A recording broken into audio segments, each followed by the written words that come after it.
শুভ দোলযাত্রা সবাইকে।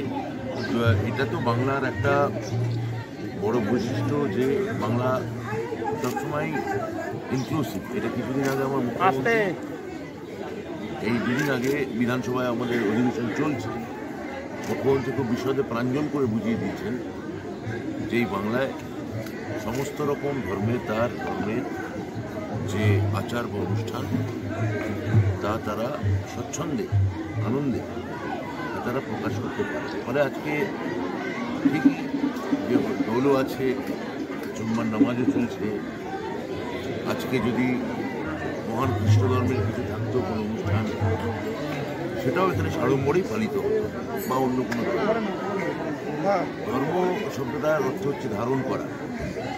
ধর্ম ধারণ করা থেকে শব্দটা দিয়ে এসছে, ধরেই ধাতু।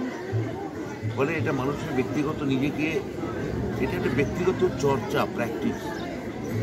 এটা প্রাইভেট বিষয়। এটাকে কখনো যে বিজেপি ধর্মকে রাস্তাঘাটে নামিয়ে আনতে চাইছে এবং ধর্মভিত্তিক রাজনীতি করতে চাইছে, পোলারাইজ পলিটিক্স, সেটা বাংলায় কখনো গ্রহণ করা হবে না। এটা